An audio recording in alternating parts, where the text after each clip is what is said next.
오늘, 바로 오늘 4명의 우주 비행사가 로켓을 타고 달로 향하고 있습니다. 그러니까 원래는 오늘 2026년 2월 7일 토요일에 발사될 예정이었지만 발사가 연기됐어요. 즉 타이어 펑크, 연료 부족, 라디에이터 과열이 없다면 올해 3, 4월에 그 로켓이 발사될 수도 있겠죠. 여러분도 아르테미스 프로그램을 들어보셨을 거예요. 이 프로그램은 미국 나사가 50년 만에 다시 인간을 달에 보내기 위해 진행하는 것입니다.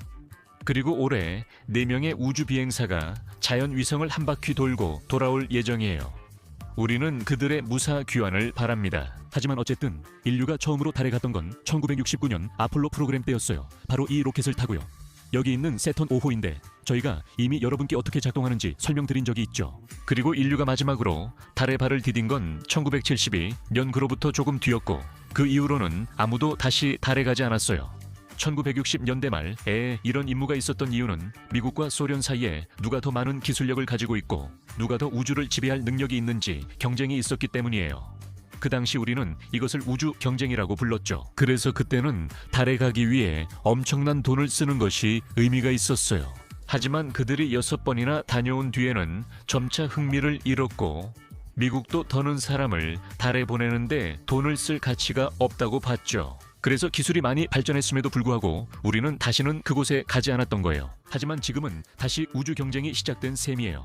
왜냐하면 화성에 갈 가능성도 있고 우리가 달을 식민지로 삼거나 그곳에 고정기지를 세울 가능성도 있기 때문이죠. 그래서 다시 한번 미국이 달에 가려고 하고 있고 그 때문에 아르테미스 프로그램이 만들어졌어요. 이번에는 더 이상 세턴 5호로 가지 않고 우리가 방금 1대 100 비율로 출력한 이 멋진 로켓으로 갈 거예요. 아이고 세상에, 아직 날아오르지도 않았는데 벌써 부서지고 있네요. 우리가 1대 100 비율로 출력했다는 건 여기서 1cm가 실제로는 1m에 해당한다는 뜻이에요. 참고로 우리가 사람 모형도 출력했으니까 이 로켓 크기가 어느 정도인지 비교해 볼 수 있어요. 로켓의 높이는 98m예요. 그러니까 이게 키 1m, 80cm인 사람이에요. 이 거대한 로켓 옆에 서 있는 거죠. 이 로켓은 약 30층 건물 높이와 비슷해요. 그래도 이 로켓은 세턴 5호보다 크지는 않아요. 약간 몇 미터 정도 더 낮지만 더 강력해요. 대략 15% 정도 더 강력하죠. 이 영상의 목적은 여러분이 로켓 발사를 직접 지켜볼 수 있도록 하고 그 안에 있는 모든 것을 이해할 수 있게 해주는 거예요. 제가 여행 과정을 보여드리고 아르테미스 2호 임무를 더 이해할 수 있을 거예요. 2021년에는 아르테미스 1호를 봤었죠. 그 로켓이 처음으로 발사된 거였지만 유인 임무가 아니라 완전히 원격으로 로봇에 의해 제어된 임무였어요. 그래서 그때는 지금처럼 재미있지는 않았어요. 왜냐하면 이번에는 실제로 사람들이 달에 다시 가게 되니까요.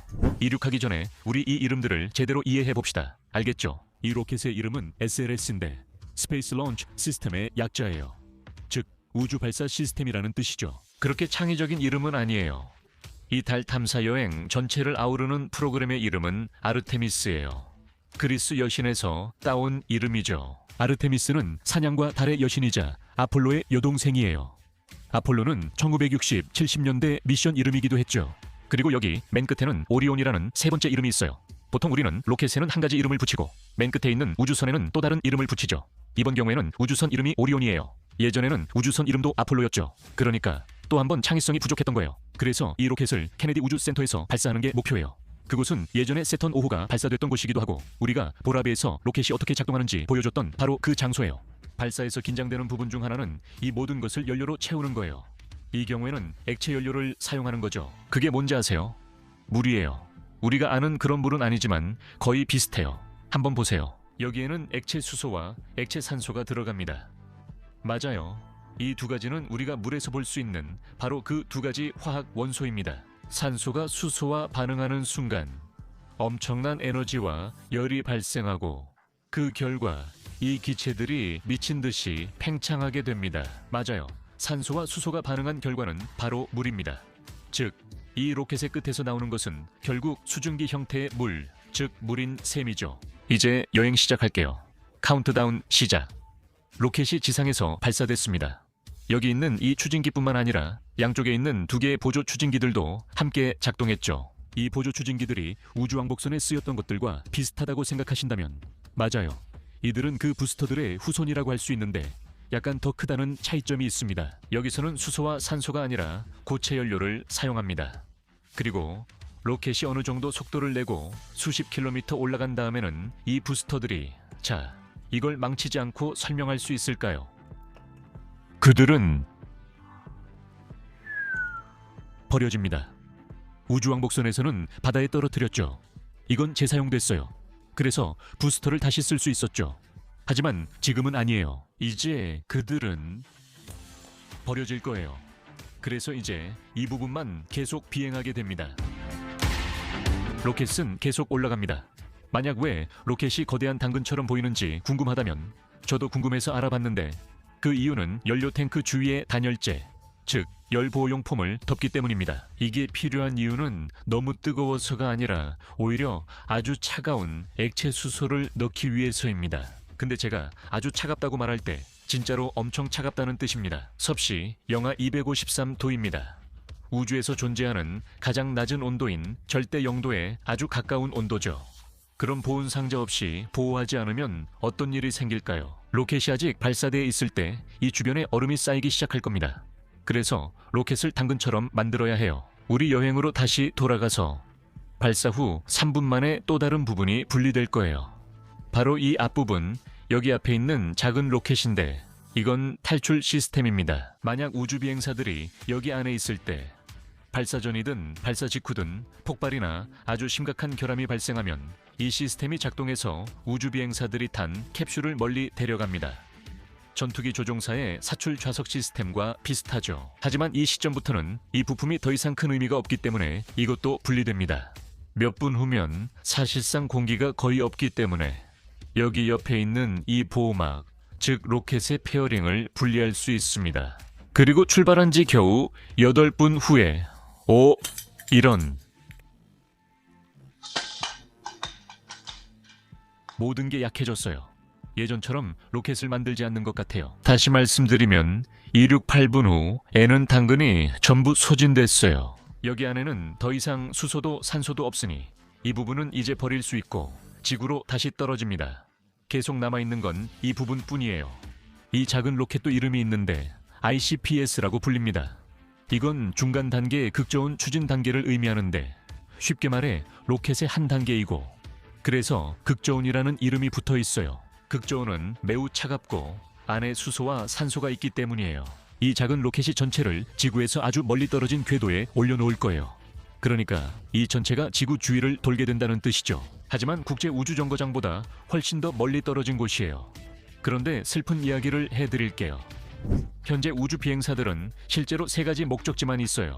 아니면 그들은 올라갔다가 내려오는 일종의 우주 관광을 하기도 해요. 이건 거의 우주 주변까지 잠깐 다녀오는 수준이죠. 아니면 오늘날 운영 중인 2개의 우주정거장, 즉 국제우주정거장, 국제우주정거장이나 그리고 장광, 그거 어떻게 읽더라? 중국 거요? 네, 잠깐만요.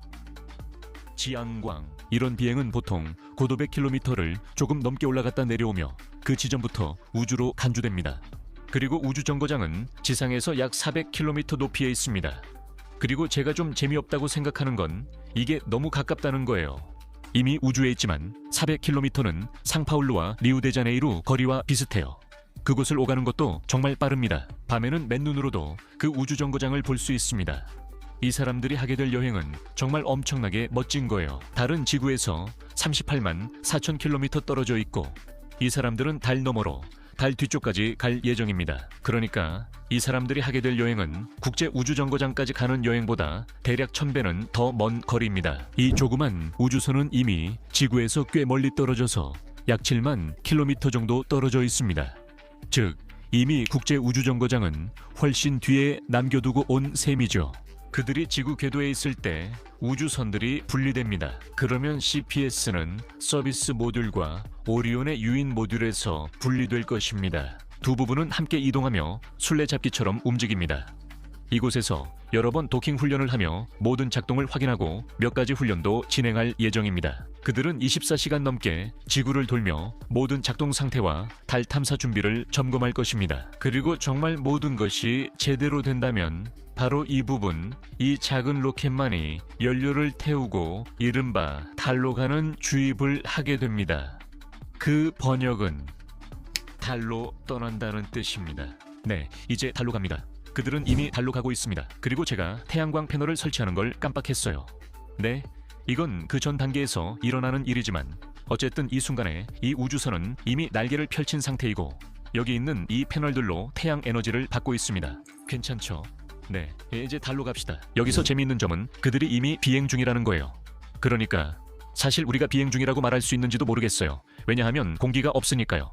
하지만 그들은 이제 더 이상 공기가 없는, 공기 저항이 전혀 없는 구역을 여행하고 있어서 우주선이 이렇게 이상한 형태를 가질 수 있는 거죠. 또 한 가지는 연료를 태우고 로켓을 아주 짧게만 작동시키는 거예요. 로켓이 여기서부터 달까지 계속 켜져 있진 않아요. 한번 추진력을 얻은 우주선은 멈출 것이 없어 계속 나아가요. 그리고 중간에서 멋진 일이 있는데 우주선이 계속 상승하고 있다는 거예요. 이런 걸 생각하는 게 좀 이상하게 느껴질 수도 있지만 우주선은 지구에서 점점 멀어지고 있어요. 그 말은 즉 땅에서 점점 더 멀어지고 있다는 뜻이죠. 또는 다른 식으로 생각해보면 지구는 우주선을 다시 데려오고 싶어하고 우주선을 다시 끌어당기고 있지만 우주선은 계속 멀어지고 있어요. 마치 우주선이 영원히 달을 향해 올라가는 것 같지만 실제로는 로켓이 꺼져 있어요. 즉 우주선이 올라가고 있지만 언젠가는 내려오고 싶어질 거예요. 그렇죠? 네, 맞아요. 우주선이 달 근처에 도착해서 뒤쪽을 돌아가면 거의 저절로 지구를 향해 떨어지듯이 돌아오게 돼요. 그리고 모든 게 잘 된다면 이 패널들은 떨어지지 않고 계속 여기 있을 거예요. 하지만 어쨌든 이 우주선이 지구를 떠나 달 근처에 도착하기 위해서는 아주 정밀한 계산이 필요해요. 달의 중력이 우주선을 끌어당기긴 하지만 그 힘만으로는 우주선을 달에 떨어뜨리기엔 부족해서 결국 다시 지구로 떨어지게 돼요. 일종의 한 번의 움직임으로요. 마치 우리가 어떤 물체를 위로 던지면 다시 떨어지는 것과 비슷해요. 아직 달에 도착하지 않았어요. 이제 그들이 가고 있습니다. 여행은 4일 걸립니다. 달에 가까워지면 달이 끌어당겨 우주선이 달 주위를 돌게 될 거예요. 그들이 아주 가까이 가지는 않을 거예요. 거리는 대략 7,000km 정도예요. 그리고 여기서부터 정말 멋진 일들이 일어나기 시작해요.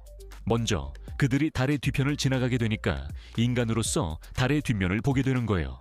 달은 지구 주위를 돌면서 항상 같은 면을 우리에게 보여주죠. 마치 이렇게 돌면서 절대 이면을 지구에서 떼지 않는 것처럼요. 그래서 달의 뒤쪽에 있는 것은 인류 역사상 우리가 한 번도 본 적이 없는 거예요. 이걸 직접 눈으로 본 유일한 사람들은 아폴로 프로그램에 참가했던 우주 비행사들 뿐입니다. 그래서 50년 만에 처음으로 우리가 달의 뒷면을 인간의 눈으로 보게 되는 거죠. 우리가 알아야 할 중요한 점은 이 뒷면이 어둡다는 뜻이 아니라는 겁니다. 오히려 그 반대죠. 우리가 지구에서 초승달을 볼 때는 태양빛이 달의 반대편을 비추고 있다는 뜻입니다. 그래서 그쪽은 숨겨진 면이지만 어두운 면은 아니에요. 예를 들어 달이 이런 위상일 때 그들은 이 모든 부분을 밝게 볼 수 있고 또한 다음 아르테미스 임무들이 착륙하려는 달의 남극도 볼 수 있습니다. 남극에 착륙하는 이유는 물이 있을 가능성과 더 춥고 빛이 다르게 들어오기 때문입니다. 그 순간 우주 비행사들이 저기 달 뒤편 지구에서 7,000km 떨어진 곳에 있을 때 그들은 지구에서 가장 멀리 간 인간이 될 것입니다. 그들은 지구에서 가장 멀리 간 세계 기록을 세울 예정입니다. 아폴로 13호가 이전 기록을 보유했으나 아르테미스 2호는 이를 넘어서는 것이 목표입니다. 또 한 가지 일어날 일은 제가 정확히 그들이 어떻게 볼지는 모르겠지만 바로 지구의 일출입니다. 달 뒤편에서 지구가 떠오르는 모습을 볼 수 있을 것입니다. 이것은 오직 우주 비행사들만이 누릴 수 있는 또 다른 특권입니다. 이것이 처음으로 기록된 것은 아폴로 8호 때였는데 이 임무는 이번 임무와 매우 비슷하며 인간이 달에 발을 디디기 전에 이루어진 것이었습니다. 그들은 우리의 자연 위성 뒤를 돌아 지구가 떠오르는 모습을 볼 수 있었고 이 장면이 크리스마스 이브와 맞물리게 되었습니다. 그리고 이건 제 생각에 인류 역사상 가장 위대한 마케팅 전략 중 하나라고 생각합니다. 왜냐하면 상상해보세요. 상상해보세요. 상상해보세요. 크리스마스 이브 모든 가족들이 모여있는 그때 그리고 갑자기 그들이 라이브 생중계 방송을 시작했습니다. 달 뒤편에서 지구가 막 떠오르는 그 순간 달 뒤에서 말이죠. 그 사람들이 성경 창세기를 읽었습니다. 성경 시작 부분에는 이렇게 쓰여 있습니다. 태초에 하나님이 천지 하늘과 땅을 창조하시니라. 그러니까 그 사람들은 하늘에 있으면서 바로 그 순간 지구를 보고 있었던 거죠. 이런 아이디어를 낸 사람은 오스카상을 받아야 마땅하죠. 그렇지 않나요? 하지만 어쨌든 아르테미스 2호 에서는 여러 가지 실험을 하고 우주선이 어떻게 작동하는지 그리고 그 순간에 우주 비행사들의 몸이 어떻게 반응하는지 테스트하는 시간입니다. 어쨌든 이 비행은 바로 그 목적입니다. 모든 것을 테스트해 다음번에 실제로 실행하려는 거죠. 그리고 이 모든 것이 끝나고 그들이 이미 달을 한 바퀴 돌았을 때 지구의 중력이 더 강하게 작용하기 시작해서 그들은 돌아오게 됩니다. 귀환도 대략 4일 정도 걸립니다. 그들이 지구에 가까워질 때쯤 다시 한번 분리가 일어납니다. 바로 여기 이 하얀 조각이죠. 이것이 바로 서비스 모듈인데 이때는 유럽 서비스 모듈이라고도 불립니다. 왜냐하면 유로피언 스페이스 에이전시, 즉 유럽 우주국이 담당했기 때문이죠. 제작은 에어버스가 했습니다. 그리고 작은 로켓 역할을 할 뿐만 아니라 일종의 저장고 역할도 합니다. 그래서 이 안에서 에너지를 공급하고 산소도 있고 물도 있습니다. 하지만 이 시점에서는 이제 거의 지구에 도착하고 있기 때문에 더 이상 필요하지 않습니다. 그리고 이제 가장 긴장되는 순간, 바로 재진입의 시간이 다가왔습니다. 이 캡슐을 정확히 올바른 위치에 놓아야 하는 순간입니다. 왜냐하면 이 캡슐이 시속 수천 킬로미터로 도착해서 아래의 두꺼운 대기층을 만나게 되기 때문입니다.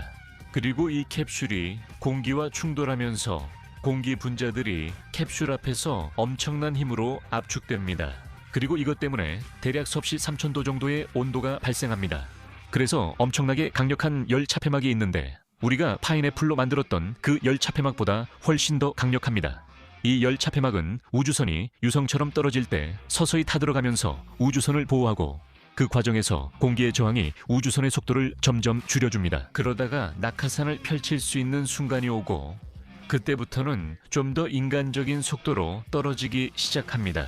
참고로 이 끝부분이 바로 우주비행사들이 여행 내내 머무르는 유일한 공간인데 그래도 예전에 처음 달에 갔을 때보다 훨씬 더 편안합니다. 공간이 약 60% 넓어져서 예전엔 3명이었지만 이제 4명이 탈 수 있습니다. 여기에는 근력 운동 기구도 있고 화장실도 있는데 마치 버스 화장실처럼 꽤 좁긴 하지만 그래도 있습니다.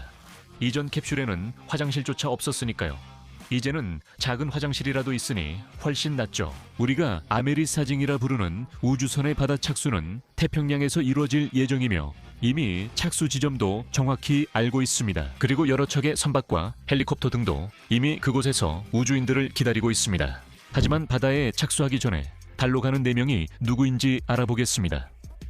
임무 책임자는 미국인 리드 와이즈먼입니다. 그는 이미 한번 ISS의 비행 엔지니어로 다녀온 적이 있습니다. 또한 크리스티나 코크라는 여성도 함께 가는데 그녀는 전기공학자이자 물리학자이며 여성 중에서 우주 체류 기록을 가지고 있습니다. 그리고 우주 비행사 빅터 글로버도 함께 가는데 그는 스페이스X의 크루1 임무에서 조종사였고 역시 ISS에 다녀온 적이 있습니다.